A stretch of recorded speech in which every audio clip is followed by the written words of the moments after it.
خبر کی وہ تو وہ نہیں کرتے، اور ویسے بھی وہ کوئی سیریس خبر کا تو ہے نہیں وہ چینل جس کے لیے وہ کرتے. تو لہٰذا جب انہوں نے یہ ناراض ہو کے چلے جانے والی بات کی تو ہم نے انتظار کیا. اس کے بعد جو وہ فرح خان جو ہیں، جو ان کی دوست ہیں، ان کا ایک اور بھی نام ہے، نک نیم ہے، چلیں چھوڑے اس کو. تو انہوں نے جب یہ ٹویٹ کر دیا تو پھر ہم نے اس کے اوپر ولاگ کیا کہ جناب اب جب وضاحت آ گئی ہے تو اس کے بعد جو ہے یہ ختم ہو جانی چاہیے. لیکن پھر ان کے مخالفوں نے ایک اور اس میں سے کر لیا کہ وہ جناب وہ اسلام آباد میں وہ فلاں سیکٹر میں جو گھر ہے وہ وہاں پہ ہیں، وہ واقعی لاہور میں تشریف نہیں لائیں.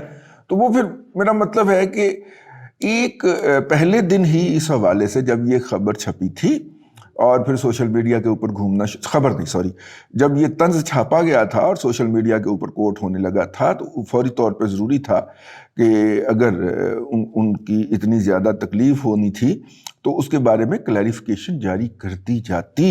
ایک کلیریفیکیشن، اتنے سارے تو ترجمان رکھے، 54 ترجمان رکھے ہوئے ہیں، کسی شہباز گل کی ڈیوٹی لگائی جا سکتی تھی کہ یار اس پہ کلیریفائی کر دے. اسٹرانگ ورڈ نہیں کیا گیا.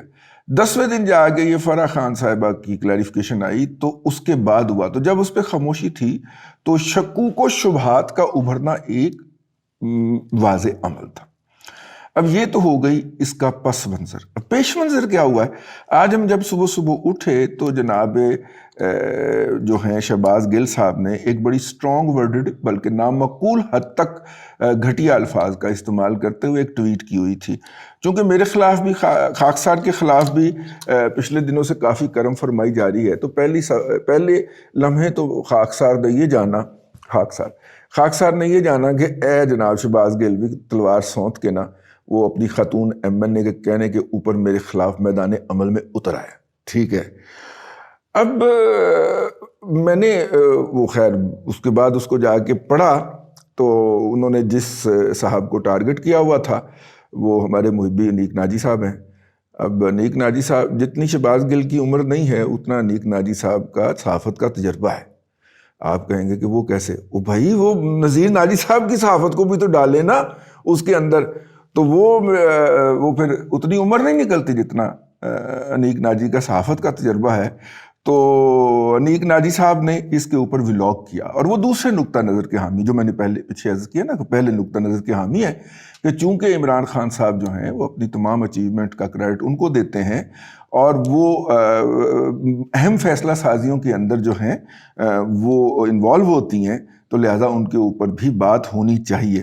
اور ظاہر ہے کہ وہ انہوں نے جو گفتگو کی، انہوں نے اس کے اوپر ولاگ کیا، اس کے اندر وہ جذباتی ہو گئے. ہر وہ محب وطن پاکستانی جو اس کی موجودہ حالت کے اوپر کڑتا ہے اور جب اس کا کمپیریزن کرتا ہے، مطلب افغانستان یار ہم سے آگے گزر گیا اگر اکنامیکلی ہم کہیں تو اور بات یہاں تک نہیں ہے، یہ تباہی بربادی جو ہو گئی ہے اور یہ جو انہوں نے کر دی ہے اس کے بعد کہا جاتا ہے کہ اس کو سیلیبریٹ بھی کریں اور شکر کریں کہ اتنی تباہی ہوئی ہے. ڈالر تو 260 پہ بھی جا سکتا تھا، وہ میں نے 170 پہ روکا تھا. مطلب جب اس طرح کی بونگیاں سامنے آتی ہیں نا تو پھر خون کھولتا ہے.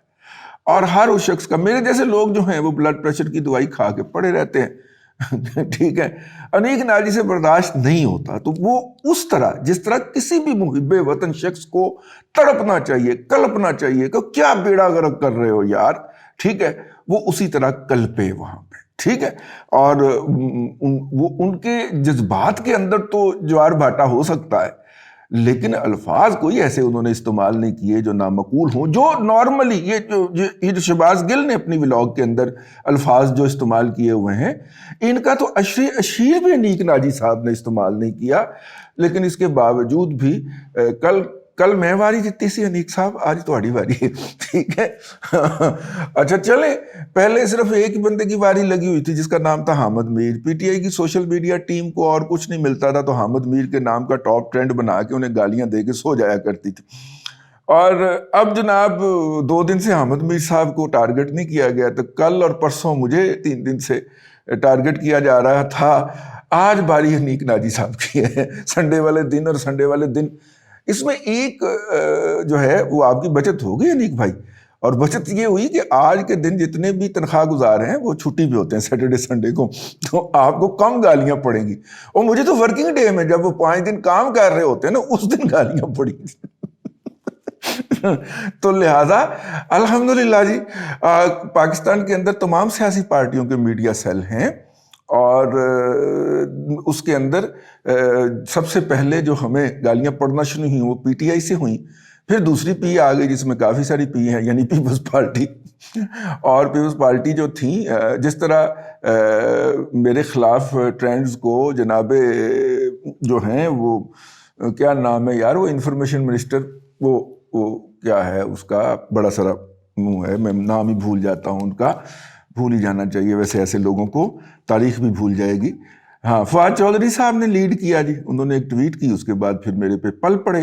اور یہ کوئی پہلا موقع نہیں تھا جب مجھے اٹھایا تھا، اس وقت بھی یہ فرنٹ سے لیڈ کر رہے تھے، اور اس وقت شہباز گل اتنے ایکٹیو نہیں تھے، یہ فرنٹ سے لیڈ کر رہے تھے. تو اس وقت جو تھی میں نے اس کے اوپر کوئی میں رسپونڈ کر بھی نہیں سکتا تھا، اندر تھا. لیکن ابھی میں اندر نہیں گیا تو پھر خاکسار نے بھی آگے سے رسپونڈ کیا، صرف ایک کام کیا کہ وہ جو گالیاں دے رہے تھے ان کو شیئر کرنا شروع کر دیا کہ اے دیکھو یہ کہتے ہیں کہ ان کی خواتین کی شان اقدس کے اندر گستاخی کی گئی ہے، اور یہ کیا کہہ رہے ہیں. ٹھیک ہے، اس کے بعد جو ہے وہ کافی زیادہ کمی آئی ادھر سے گالم گلوچ کے فلو کے اندر، ظاہر ہے ادھر بھی کوئی بیٹھا ہوگا. اچھا جی آگے چلتے. تو اب 2-3 دن سے میں بھگت رہا تھا اس کو، اور اس کے بعد جناب انیک ناجی صاحب کا وہ کالم، حالانکہ یہ میرا 3 دن پہلے انہوں نے ولاگ، ہاں جب تک آپ یہ میرا ولاگ دیکھیں گے اس سے 3 دن پہلے ولاگ کیا تھا، ان پہ انکشاف سنڈے مارننگ کو ہوا. تو چلیں انیک بھائی، یہ ہیں وہ والے سلسلے جو کہ جاری رہنے ہیں، کیونکہ ایک پوری نسل جو ہے وہ کچھ لوگوں نے پاور گریبنگ کی جلب کے اندر، پاور گریبنگ کے گیم کے اندر، گیم تو نہیں کہنا چاہیے اس کو، لوٹ مار کہنی چاہیے، پاور گریبنگ کی لوٹ مار کے اندر ایک نسل کے دہن کو گندا کر دیا ہے. خبر لیجئے دہن بگڑا. تو وہ والا بات ہو گئی ہے. یہ ہمیں بھگتنا پڑے گا جی، جتنے سال یہ لوگ زندہ رہیں گے اسی تعصب کے ساتھ، اسی غلاظت کے ساتھ، اسی گندے اذہان کے ساتھ یہ اس معاشرے کے اندر گند پھیلاتے رہیں گے، یہ نسلوں کو بھگتنا پڑتا ہے. تو وہ بہرحال وہ گند شروع ہو گیا ہے. میں بالکل اپنے آپ کو انیک صاحب کے دائیں یا بائیں پاتا ہوں.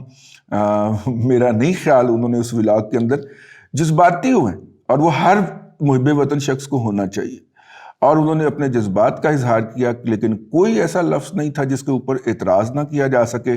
اور جو پی ٹی آئی کے لوگ لفظ استعمال کرتے ہیں اس کا تو کوئی 1% بھی انہوں نے استعمال نہیں نہ کیا.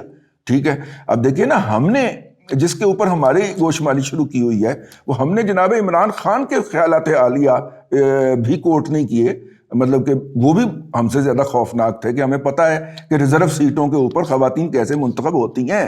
یہ جناب عمران خان صاحب کے الفاظ ہائے عالیہ ہیں. تو ہم نے تو ان کو بھی رپیٹ نہیں کیا، بس ان کا حوالہ دیا تھا تو اتنی آگ لگ گئی ہے.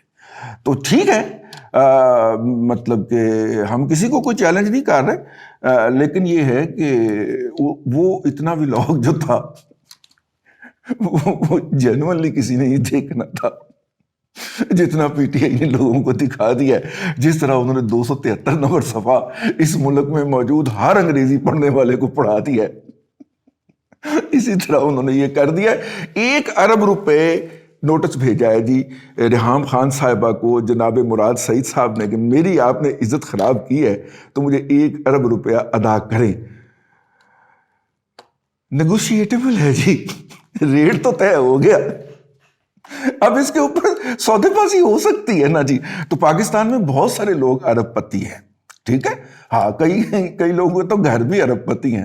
تو پھر تیار رہیے آپ سب لوگ، یہاں پہ 1 ارب روپیہ دے سکتے ہیں، اور اس کے بعد پھر جو ہے مطلب آپ نے اپنی عزت کا ریٹ تو بتا دیا جناب مراد سعید صاحب، اب اس کے اوپر سودے بازی تو ہو سکتی ہے نا. ٹھیک ہے نا، ہاں بس اللہ آپ کو آسانیاں عطا کرے اور آسانیاں خلق خدا میں تقسیم کرنے کی توفیق عطا کرے.